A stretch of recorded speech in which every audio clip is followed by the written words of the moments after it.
오늘은 참으로 중요한 이야기를 하나 나누고자 합니다. 아마도 많은 분들이 살아오시면서 한 번쯤은 꼭 겪어보셨을 그런 일들에 관한 이야기입니다. 바로 거절에 관한 이야기지요. 우리는 살면서 수없이 많은 부탁을 받습니다. 때로는 친한 친구가, 때로는 먼 친척이, 때로는 이웃 사람이 찾아와 이런저런 부탁을 하지요. 돈을 빌려달라는 부탁도 있고, 시간을 내달라는 부탁도 있고, 무언가를 대신 해달라는 부탁도 있습니다. 어떤 부탁은 기꺼이 들어줄 수 있는 것들이지만, 어떤 부탁은 들어주기 어려운 것들입니다. 아니, 솔직히 말하자면 들어주고 싶지 않은 것들이지요. 그런데 이상한 일입니다. 우리는 그 거절이라는 것을 참으로 어려워합니다. 마음속으로는 분명히 싫다고 말하고 싶은데 막상 상대방 앞에 서면 입이 떨어지지 않습니다. 아니요라는 짧은 두 글자가 목구멍에서 맴돌다가 결국 알겠습니다로 바뀌어 나오곤 하지요. 그리고는 집에 돌아와 후회를 합니다. 왜 그때 거절하지 못했을까? 왜 내 입으로 그렇게 말해버렸을까 하고 자책을 하지요. 더 안타까운 것은 용기를 내어 거절을 했을 때입니다. 겨우겨우 용기를 내어 미안하지만 그건 좀 어려울 것 같아요라고 말했는데 그 뒤가 더 힘듭니다. 상대방의 표정이 굳어지는 것을 보면 마음이 불편해집니다. 혹시 내가 너무 차갑게 대한 것은 아닐까? 혹시 저 사람이 나를 나쁘게 생각하면 어쩌나 하는 걱정이 밀려옵니다. 그래서 결국 변명을 늘어놓게 됩니다. 요즘 형편이 좀 안 좋아서요. 다른 약속이 있어서요. 건강이 안 좋아서요. 하고 이런저런 이유를 대며 상대방을 설득하려 애쓰지요. 정말로 이상한 일입니다. 거절을 했는데도 거절한 사람이 변명을 하고 있다니 말입니다. 마치 자기가 잘못이라도 한 것처럼 구구절절 사정을 늘어놓습니다. 심지어 거절을 했는데도 미안해서 작은 선물을 들고 가거나 나중에 꼭 갚겠다는 약속을 하기도 합니다. 거절이 거절로 끝나지 않고 또 다른 빚이 되어버리는 것이지요. 세월이 흐르고 인생의 중반을 넘어서면서 우리는 많은 것을 배웁니다. 젊은 시절에는 몰랐던 것들을 깨닫게 되지요. 그런데 이상하게도 거절하는 법만큼은 여전히 어렵습니다. 오히려 나이가 들수록 더 어려워지는 것 같기도 합니다. 왜 그럴까요? 아마도 그동안 쌓아온 관계들이 많아서일 겁니다. 이 사람도 알고 저 사람도 알고 그 사람과는 또 어떤 인연이 있고 하다 보니 함부로 거절했다가는 관계가 틀어질까봐 걱정되는 것이지요. 또 하나의 이유는 우리가 살아온 시대의 문화 때문일 수도 있습니다. 우리는 남에게 폐를 끼치지 말라고 배우며 자랐습니다. 남을 도와주는 것이 미덕이라고 들으며 살아왔지요. 그래서 누군가의 부탁을 거절하는 것이 마치 나쁜 사람이 되는 것처럼 느껴집니다. 착한 사람은 부탁을 들어주는 사람이고 거절하는 사람은 이기적인 사람이라는 생각이 마음 한편에 자리 잡고 있는 것이지요. 하지만 여러분, 오늘 제가 드리고 싶은 말씀은 이것입니다. 거절은 나쁜 것이 아닙니다. 오히려 거절은 나를 지키는 가장 고귀한 행위입니다. 내가 할 수 없는 일을 할 수 없다고 말하는 것, 내가 하고 싶지 않은 일을 하고 싶지 않다고 말하는 것은 정직한 태도입니다. 그것은 상대방을 속이지 않는 것이고, 나 자신에게도 거짓말을 하지 않는 것입니다. 생각해 보십시오. 내가 정말로 할 수 없는 일인데 억지로 승낙을 했다고 칩시다. 그러면 어떻게 될까요? 결국 제대로 해내지 못하거나 중간에 포기하게 되거나 아니면 엄청난 무리를 해서 내 건강과 생활을 망치게 됩니다. 그렇게 되면 오히려 상대방에게 더 큰 피해를 주게 되지요. 차라리 처음부터 솔직하게 거절하는 것이 서로에게 더 나은 일입니다. 옛 선인들도 이런 이치를 잘 알고 계셨습니다. 조선시대의 큰 학자였던 정약용 선생은 이런 말씀을 하셨지요. 자기 분수를 알고 그것을 지키는 것이 가장 큰 지혜다라고 말입니다. 자기 분수를 안다는 것은 무엇일까요? 그것은 바로 내가 무엇을 할 수 있고 무엇을 할 수 없는지를 아는 것입니다. 내 능력의 한계를 인정하는 것이지요. 그리고 그 분수를 지킨다는 것은 할 수 없는 일을 억지로 하지 않는 것입니다. 서양의 철학자 쇼펜하우어도 비슷한 이야기를 했습니다.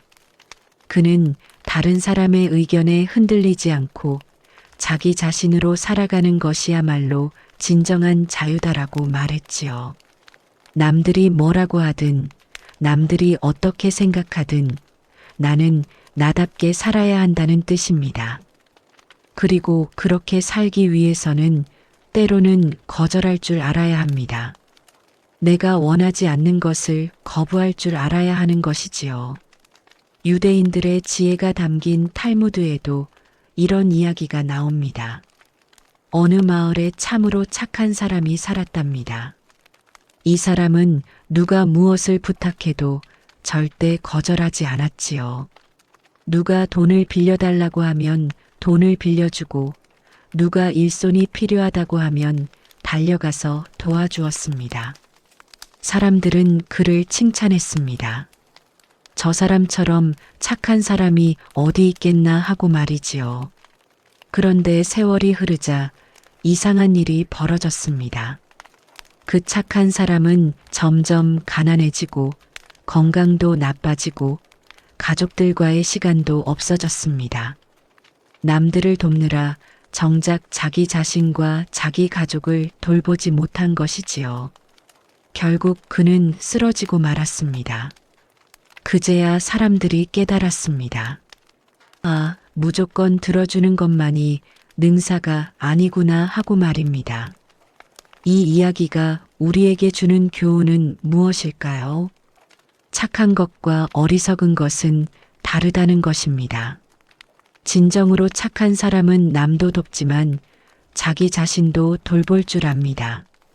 남의 부탁을 들어주되 자기가 감당할 수 있는 범위 안에서 들어주지요. 그리고 자기가 감당할 수 없는 부탁은 정중하게 거절할 줄 압니다. 그것이 진정한 지혜입니다.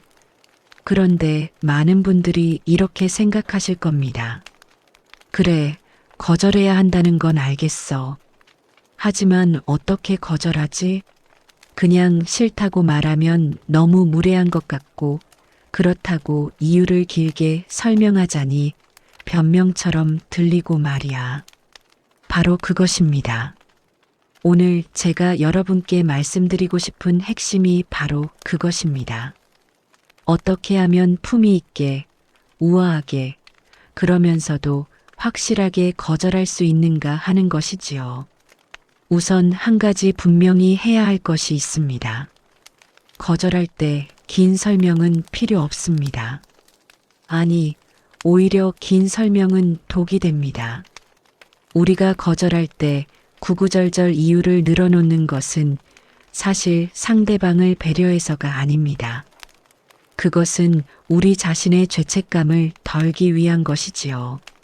내가 나쁜 사람이 아니라는 것을 증명하고 싶은 마음에서 변명을 늘어놓는 것입니다. 그런데 아이러니하게도 변명을 많이 할수록 상대방은 더 공격해옵니다. 형편이 안 좋다고요?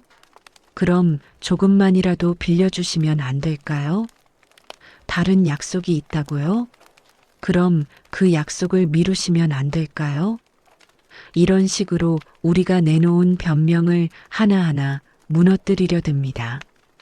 결국 변명은 상대방에게 협상의 여지를 주는 것이 되고 마는 것이지요. 반대로 생각해 보십시오. 누군가에게 부탁을 했는데 그 사람이 이렇게 말했다고 칩시다. 미안합니다. 그건 어렵겠습니다. 그리고는 더 이상 아무 말도 하지 않습니다. 이유도 설명하지 않고 변명도 하지 않습니다. 그냥 조용히 고개를 저을 뿐이지요. 이럴 때 우리는 어떻게 할까요? 더 이상 졸라댈 수가 없습니다. 변명을 하지 않으니 그 변명을 무너뜨릴 수도 없고 이유를 말하지 않으니 그 이유에 반박할 수도 없습니다. 결국 그러십니까 하고 물러설 수밖에 없게 되는 것이지요. 이것이 바로 우아한 거절의 첫 번째 비밀입니다. 설명하지 않는 것입니다. 변명하지 않는 것입니다. 그냥 짧고 명확하게 안 됩니다. 또는 어렵습니다라고 말하고 침묵하는 것이지요. 침묵은 때로 수천 마디 말보다 강합니다. 침묵 속에는 흔들리지 않는 의지가 담겨 있고 더 이상 논쟁하지 않겠다는 단호함이 담겨 있습니다. 물론 이렇게 하는 것이 처음에는 어색하고 불편할 수 있습니다. 우리는 평생을 이유를 대고 설명하며 살아왔으니까요. 갑자기 아무 말도 하지 않고 거절하려니 마치 내가 무례한 사람이 된 것 같은 기분이 들 수도 있습니다. 하지만 여러분, 생각을 바꿔보십시오. 내가 할 수 없는 일을 할 수 없다고 말하는 것이 왜 무례한 일입니까? 그것은 정직한 것이지 무례한 것이 아닙니다. 오히려 할 수 없는 일을 할 수 있다고 거짓말하는 것이 더 무례한 일입니다. 나중에 약속을 지키지 못해서 상대방에게 실망을 안겨주는 것이 더 큰 신뢰지요. 차라리 처음부터 솔직하게 거절하는 것이 상대방에게도 나 자신에게도 더 정직한 태도입니다. 그런데 여기서 한 가지 더 중요한 점이 있습니다. 거절은 말로만 하는 것이 아닙니다. 우리 몸의 언어, 즉 태도로도 하는 것이지요. 같은 안 됩니다라는 말이라도 어떤 표정으로, 어떤 목소리로, 어떤 자세로 하느냐에 따라 그 무게가 완전히 달라집니다. 예를 들어 볼까요? 누군가 부탁을 했을 때 우리가 눈을 이리저리 피하면서 그게 좀 어려울 것 같은데요. 라고 주저주저 말한다고 칩시다. 이럴 때 상대방은 어떻게 생각할까요? 이 사람은 확실하게 거절하는 게 아니구나. 좀 더 설득하면 마음을 바꿀 수도 있겠구나 라고 생각하게 됩니다. 그래서 더 졸라대게 되는 것이지요. 반대로 우리가 상대방의 눈을 똑바로 바라보면서 차분하고 단호한 목소리로 죄송합니다만 그건 어렵겠습니다 라고 말한다고 칩시다. 그리고 나서 조용히 침묵을 지킵니다. 이럴 때 상대방은 직감적으로 알게 됩니다. 이 사람은 확실히 거절하는구나. 더 이상 말해봐야 소용없겠구나 라고 말이지요. 이것이 바로 우아한 거절의 두 번째 비밀입니다. 태도로 거절하는 것입니다. 말은 짧게 하되 그 말에 확신을 담는 것이지요. 눈빛으로, 목소리로, 자세로 나는 이미 결정했습니다라는 메시지를 전하는 것입니다. 동양의 옛 무술 고수들이 그랬습니다. 진짜 고수는 함부로 칼을 빼지 않습니다. 칼집에서 칼을 빼기도 전에, 심지어 칼을 만지기도 전에 상대방이 알아서 물러갑니다. 고수가 풍기는 기운만으로도 상대방은 이 사람과는 싸워서는 안 되겠구나라고 느끼는 것이지요. 이것을 무술에서는 살기라고 하는데 꼭 무서운 것만을 뜻하는 것은 아닙니다. 그것은 흔들리지 않는 중심, 확고한 의지를 말하는 것입니다. 거절도 마찬가지입니다. 우리가 확고한 태도로 거절하면 상대방은 더 이상 졸라대지 않습니다.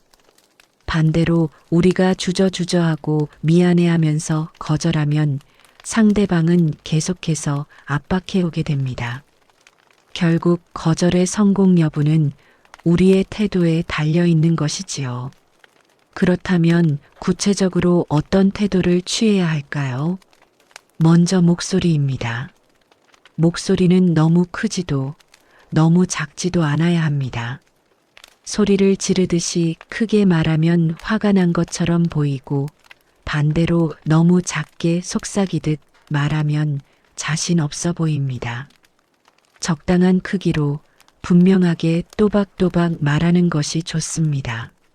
마치 뉴스 앵커가 뉴스를 전하듯이 담담하게 말하는 것이지요. 다음은 속도입니다. 말을 너무 빨리 하면 급해 보이고 너무 천천히 하면 머뭇거리는 것처럼 보입니다. 자기 호흡에 맞춰서 편안한 속도로 말하되 중간에 불필요하게 멈추거나 같은 소리를 내지 않는 것이 좋습니다. 한번 숨을 고르고 나서 한 문장을 완성하는 것이지요. 표정도 중요합니다. 너무 딱딱한 표정을 지으면 적대적으로 보일 수 있습니다. 그렇다고 웃는 얼굴로 거절하면 진지하지 않아 보이지요. 가장 좋은 표정은 차분하고 중립적인 표정입니다. 입꼬리를 살짝 올린 부드러운 표정이 돼 눈빛만큼은 확고하게 유지하는 것입니다. 미안해하는 표정이 아니라 단지 사실을 전달하는 표정을 짓는 것이지요. 몸의 자세도 마찬가지입니다. 어깨를 움츠리거나 몸을 뒤로 빼면 회피하는 것처럼 보입니다. 반대로 너무 앞으로 나서면 공격적으로 보이지요. 편안하게 서서 또는 앉아서 상대방과 적당한 거리를 유지하면 됩니다. 그리고 팔짱을 끼거나 주머니에 손을 넣는 것은 피하는 것이 좋습니다. 손은 자연스럽게 내려놓거나 가볍게 모으면 됩니다. 가장 중요한 것은 눈입니다. 눈은 마음의 창이라고 하지요. 거절할 때 눈을 피하면 안 됩니다. 상대방의 눈을 똑바로 바라보되 노려보는 것이 아니라 담담하게 바라보는 것입니다. 마치 날씨를 이야기하듯이 평범한 사실을 전달하듯이 눈을 마주치는 것이지요. 이 눈 맞춤이야말로 거절에 힘을 실어주는 가장 강력한 도구입니다. 이런 태도를 유지하는 것이 처음에는 어렵게 느껴질 수 있습니다. 왜냐하면 우리는 오랫동안 거절할 때 미안해하고 변명하고 눈을 피하는 것에 익숙해져 있으니까요. 하지만 이것은 연습하면 됩니다. 처음에는 거울 앞에서 혼자 연습해 보는 것도 좋습니다. 죄송합니다만 그건 어렵겠습니다라고 말하면서 자기 표정과 자세를 확인해 보는 것이지요. 또 하나, 집에서 가족들과 작은 거절부터 연습해 볼 수도 있습니다. 예를 들어 남편이나 아내가 심부름을 부탁할 때 정말로 할 수 없는 상황이라면 미안한데 지금은 어려워라고 짧게 말하고 더 이상 설명하지 않는 것입니다. 처음에는 상대방이 의아해할 수도 있지만 점차 익숙해지면 정말 안 되는구나 하고 받아들이게 됩니다. 자, 이제 조금 더 깊이 들어가 볼까요? 우리가 거절할 때 긴 변명을 늘어놓는 이유가 무엇인지 곰곰이 생각해 봅시다. 표면적으로는 상대방의 기분을 상하지 않게 하려는 것처럼 보입니다. 하지만 속을 들여다보면 사실은 우리 자신의 불안감 때문입니다. 우리는 거절했을 때 상대방이 나를 어떻게 생각할까봐 두렵습니다. 나를 냉정한 사람이라고 생각하면 어쩌나, 나를 이기적인 사람이라고 생각하면 어쩌나 하는 걱정이 앞서는 것이지요. 그래서 나는 정말 도와주고 싶은데 어쩔 수 없는 사정이 있어서 그래라는 메시지를 전하려고 긴 설명을 늘어놓게 됩니다. 또 하나의 이유는 관계가 깨질까봐 두려워서입니다. 이번에 거절했다가 다음부터 저 사람이 나를 멀리하면 어쩌나, 혹은 다른 사람들에게 내 나쁜 소문을 퍼뜨리면 어쩌나 하는 걱정이 드는 것이지요. 특히 우리 사회는 좁고 인맥이 중요하니까 더욱 그런 걱정이 큽니다. 그런데 여기서 생각해 봐야 할 것이 있습니다. 정말로 나를 소중하게 여기는 사람이라면 내 거절을 존중해 줄 것입니다. 내가 안 된다고 했을 때 화를 내거나 삐지는 사람은 애초에 나를 진정으로 생각하는 사람이 아닙니다. 그런 사람은 나를 자기 필요를 채우기 위한 도구로 보는 것이지 진짜 친구나 지인으로 보는 것이 아니지요. 진짜 좋은 관계란 서로의 경계를 존중하는 관계입니다. 내가 할 수 있는 것과 할 수 없는 것을 서로 이해하고 상대방이 거절했을 때 그것을 담담하게 받아들일 수 있는 관계입니다. 만약 한 번의 거절 때문에 관계가 깨진다면 그것은 애초에 깨지기 쉬운 관계였던 것입니다. 그런 관계라면 억지로 붙들고 있을 필요가 없습니다. 옛날 중국의 한 현자가 이런 말을 했습니다. 진흙탕에 빠진 사람을 건져주려다가 나까지 빠지면 둘 다 죽는다. 때로는 밧줄을 던져주는 것만으로도 충분하다. 무슨 뜻일까요? 우리가 모든 사람을 다 직접 안고 건져낼 수는 없다는 것입니다. 내 능력 밖의 일을 억지로 하려다가는 나까지 망가진다는 뜻이지요. 때로는 방법을 알려주거나 다른 도움을 줄 수 있는 사람을 소개해 주는 것만으로도 충분합니다. 거절이 두려운 또 다른 이유는 우리가 착한 사람으로 보이고 싶어 하기 때문입니다. 세상 사람들의 눈에 내가 좋은 사람, 배려심 많은 사람, 따뜻한 사람으로 비치기를 바랍니다. 그래서 부탁을 거절하면 그런 이미지가 깨질까봐 걱정하는 것이지요. 하지만 여기에 함정이 있습니다. 모든 사람에게 좋은 사람이 되려고 하다 보면 결국 아무에게도 진정으로 좋은 사람이 될 수 없습니다. 이 사람, 저 사람의 부탁을 다 들어주다 보면 내 시간과 에너지가 바닥나고 정작 중요한 사람들에게 쏟아야 할 관심과 사랑을 쏟지 못하게 됩니다. 내 가족, 내 친한 친구들, 정말로 소중한 사람들을 돌보지 못하게 되는 것이지요. 진정으로 착한 사람은 무조건 다 들어주는 사람이 아닙니다. 오히려 현명하게 선택하는 사람입니다. 내가 진심으로 도울 수 있는 일, 내가 해야 할 일, 내가 하고 싶은 일을 구분해서 그런 일에 집중하는 사람이지요. 그리고 그렇지 않은 일들은 정중하게 거절할 줄 아는 사람입니다. 여기서 중요한 구분이 하나 있습니다. 거절과 냉정함은 다릅니다. 거절은 경계를 지키는 것이고 냉정함은 마음이 없는 것입니다. 우리는 따뜻한 마음을 가지되 명확한 경계를 지킬 수 있습니다. 상대방을 배려하되 나 자신도 지킬 수 있습니다. 예를 들어볼까요? 친척이 찾아와서 큰 돈을 빌려달라고 합니다. 그런데 나는 그 돈을 빌려줄 형편이 안 됩니다. 이럴 때 냉정한 사람은 이렇게 말합니다. 안 돼. 나도 돈 없어. 퉁명스럽고 차갑게 말하는 것이지요. 하지만 따뜻하면서도 확고한 사람은 이렇게 말합니다. 어려운 상황인 것은 이해해. 하지만 미안하게도 나는 그 돈을 빌려줄 수가 없어. 대신 이런 방법은 어때? 금융기관에 상담을 받아보는 건 어떨까? 거절은 하되 상대방의 마음을 헤아리고 다른 대안을 제시해 주는 것이지요. 이것이 바로 품위 있는 거절입니다. 상대방을 무시하거나 깔보는 것이 아니라 단지 내 상황을 명확히 전달하는 것입니다.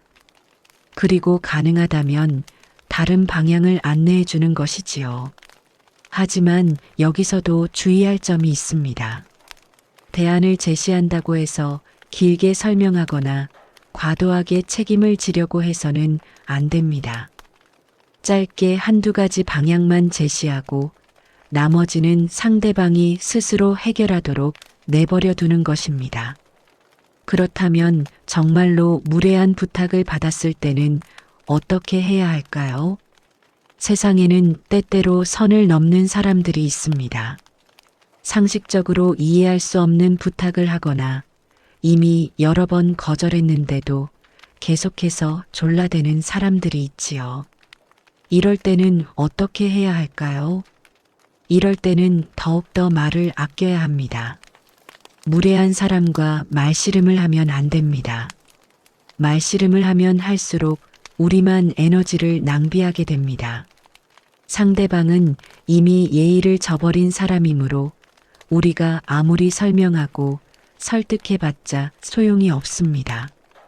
이럴 때 가장 좋은 방법은 끊는 것입니다. 대화를 끊는 것이지요. 더 이상 이 이야기는 하지 않겠습니다라고 짧게 말하고 그 자리를 떠나거나 전화를 끊거나 문자를 더 이상 확인하지 않는 것입니다. 무례한 사람에게는 침묵과 거리두기가 가장 강력한 대답입니다. 물론 이렇게 하는 것이 쉽지는 않습니다.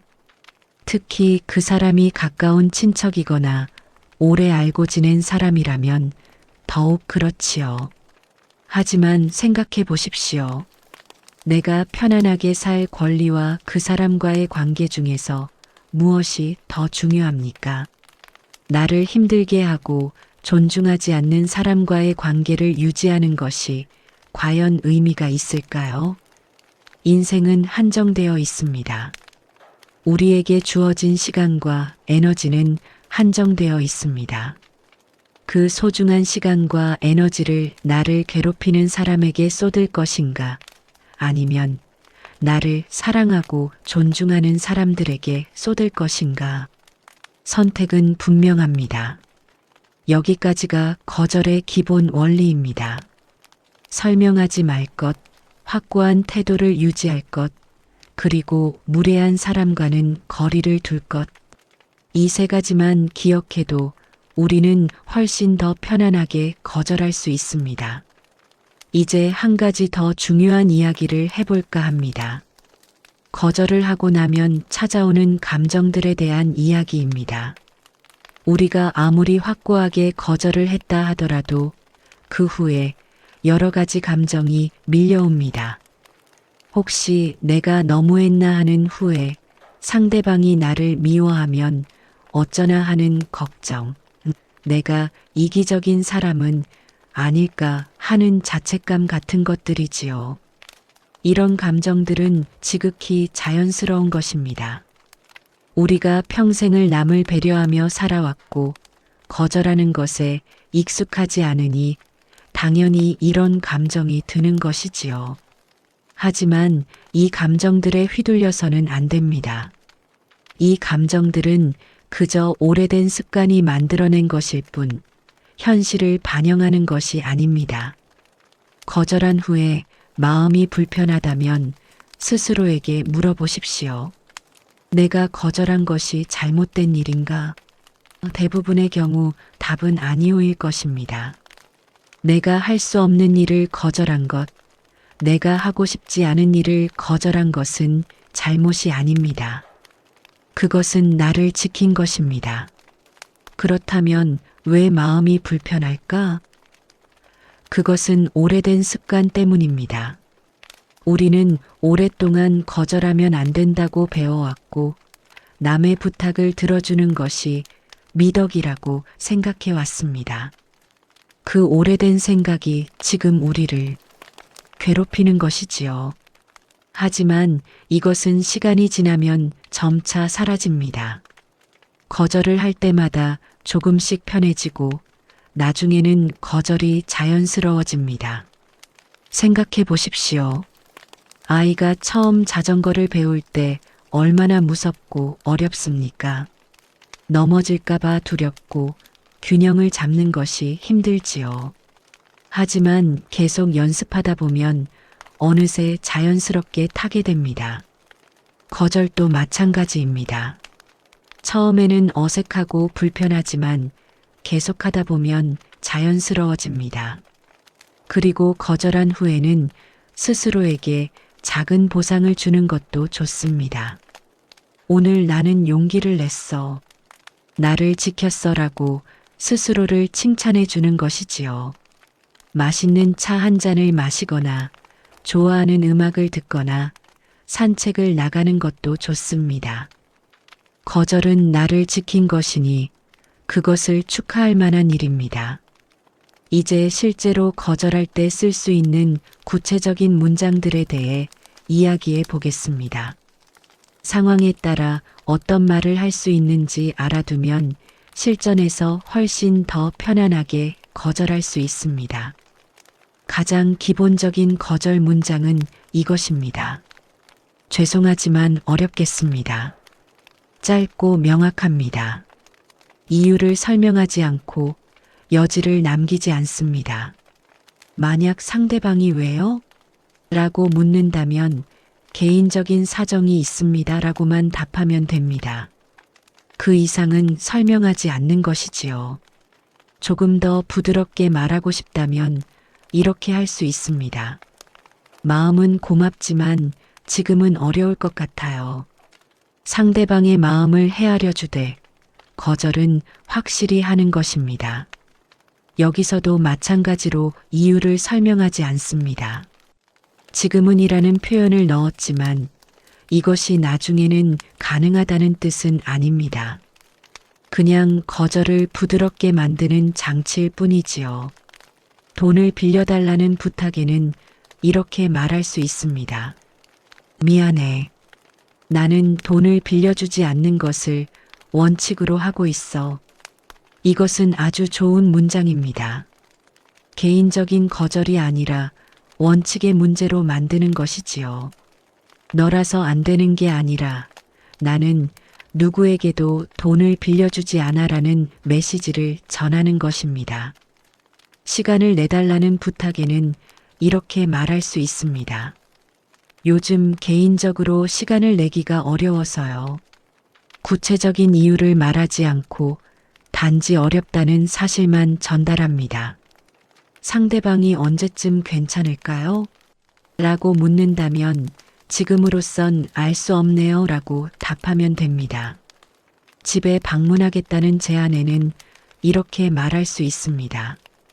고맙긴 한데 집에는 손님을 받기가 어려워요. 이것도 원칙의 문제로 만드는 것입니다. 너라서 안 되는 게 아니라 나는 집에 손님을 잘 안 받아라는 뜻이지요. 무언가를 대신 해달라는 부탁에는 이렇게 말할 수 있습니다.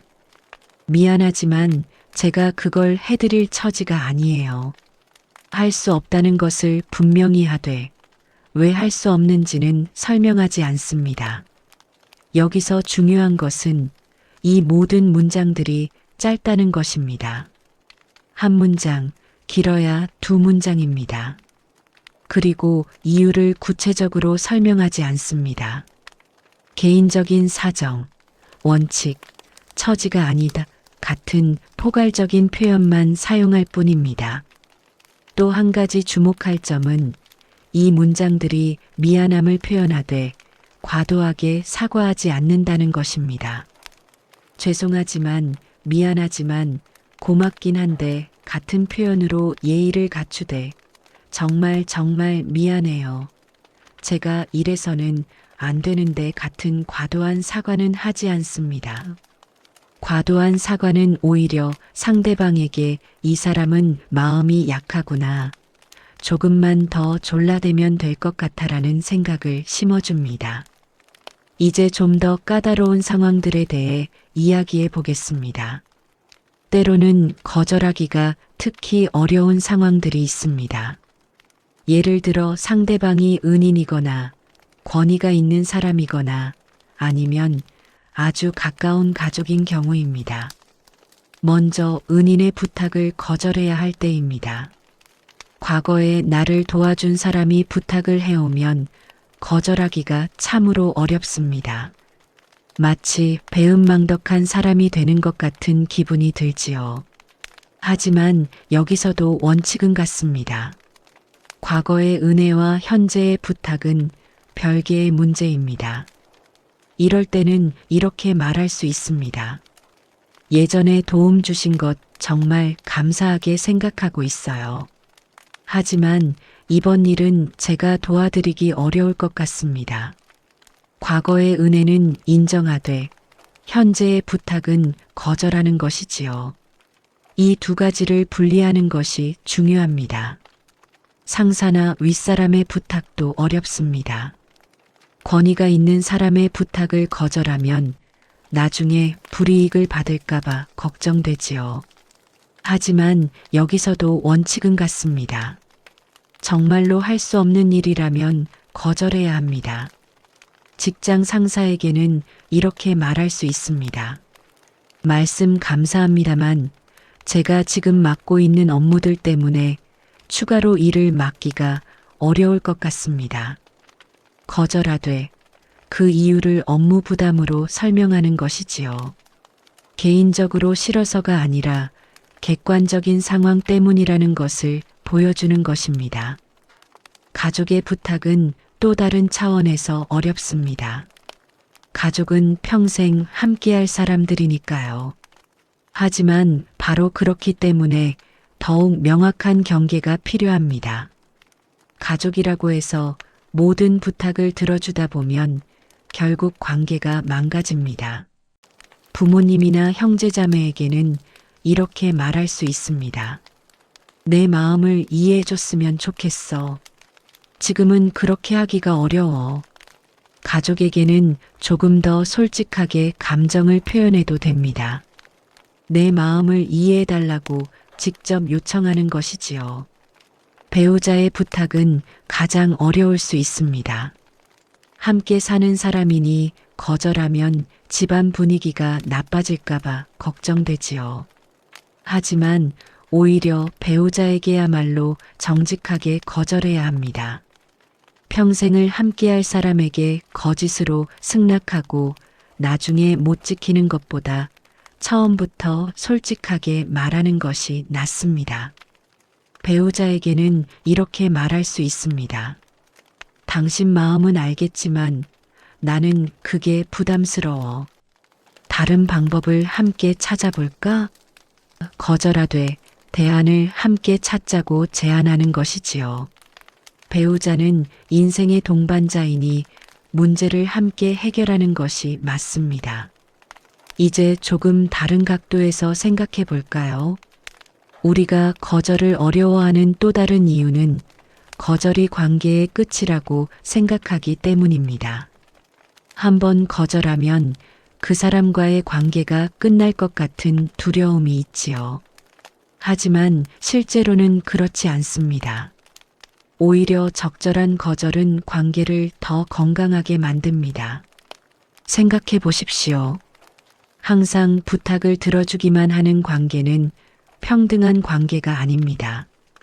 한쪽이 계속 주고 다른 쪽이 계속 받기만 하는 관계는 결국 불균형해집니다.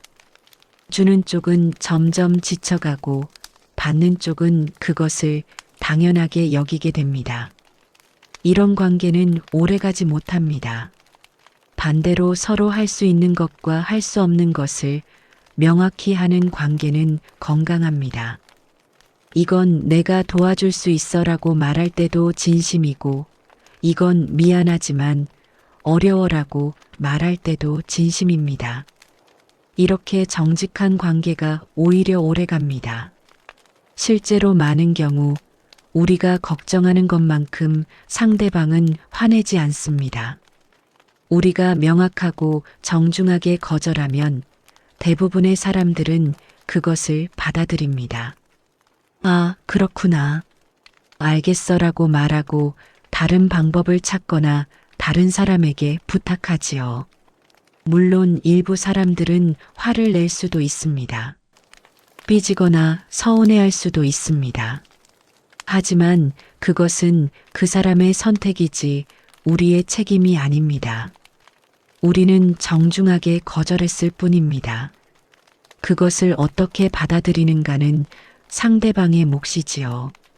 만약 우리의 거절 때문에 상대방이 화를 내고 관계를 끊는다면 그것은 슬픈 일이지만 어쩔 수 없는 일입니다.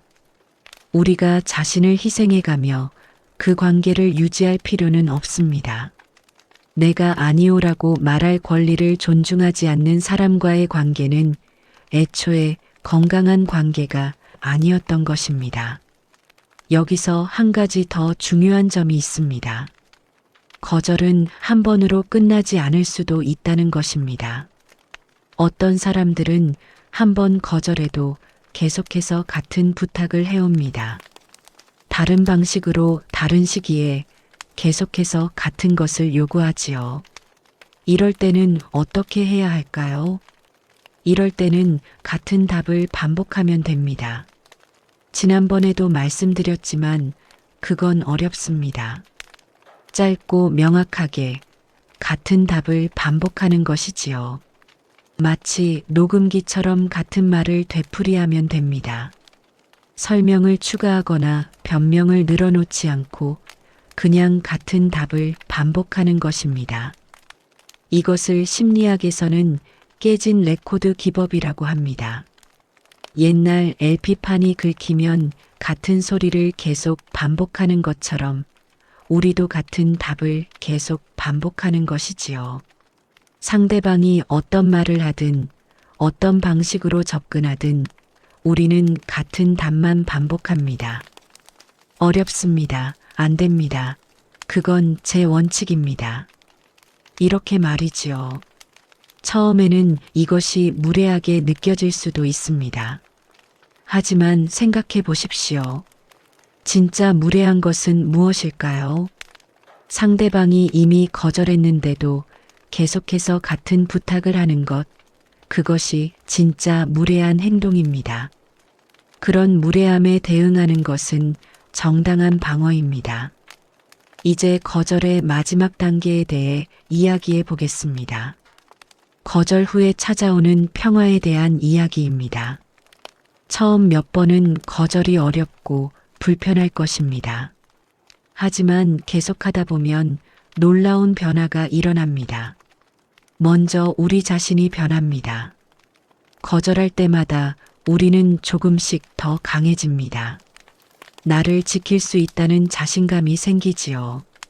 나는 내가 원하는 것을 선택할 수 있는 사람이야라는 확신이 자리 잡습니다. 이것은 단순히 거절 기술을 익힌 것을 넘어서 자기 존중감이 높아지는 것입니다. 다음으로 우리를 대하는 사람들이 변합니다.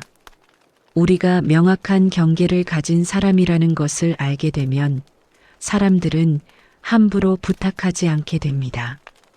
정말로 필요할 때만, 정말로 우리가 도와줄 수 있는 일만 부탁하게 되지요. 그러면 우리도 기꺼이 도와줄 수 있습니다. 억지로가 아니라 진심으로 돕게 되는 것입니다. 그리고 우리의 관계들이 변합니다.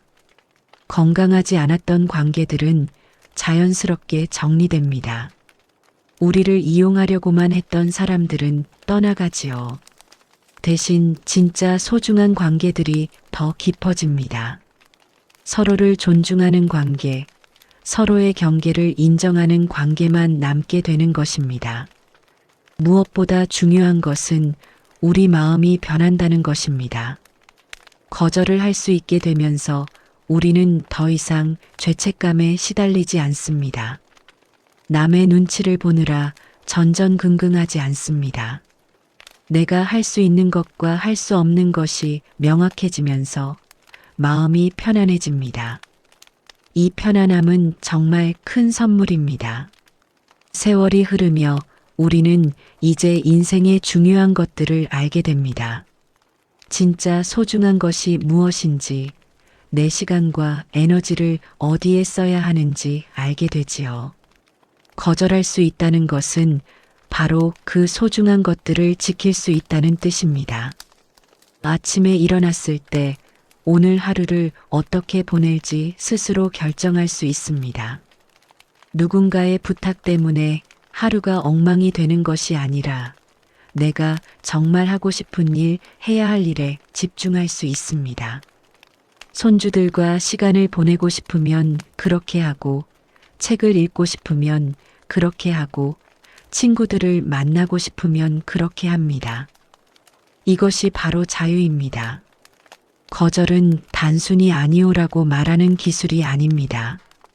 그것은 나를 존중하는 태도입니다. 내 시간, 내 에너지, 내 인생이 소중하다는 것을 인정하는 것이지요. 그리고 그것을 지키기 위해 필요할 때 단호해질 수 있는 용기입니다. 옛 성현들이 말한 중용의 덕도 바로 이것이 아닐까 싶습니다. 너무 차갑지도 않고 너무 무르지도 않게 균형을 잡는 것. 남을 배려하되 나 자신도 소홀히 하지 않는 것. 베풀되 내가 망가지지 않을 만큼만 베푸는 것. 이것이 진정한 지혜입니다. 마지막으로 여러분께 당부드리고 싶은 것이 있습니다. 거절을 연습하십시오. 작은 것부터 시작하십시오. 정말로 원하지 않는 모임 초대를 거절해보고 하고 싶지 않은 심부름을 거절해 보십시오. 처음에는 어색하고 불편할 것입니다. 하지만 계속하다 보면 점점 편해집니다. 그리고 거절한 후에 찾아오는 불편한 감정들을 그냥 느껴보십시오. 죄책감이 들면 들도록 내버려 두고 걱정이 되면 되도록 내버려 두십시오.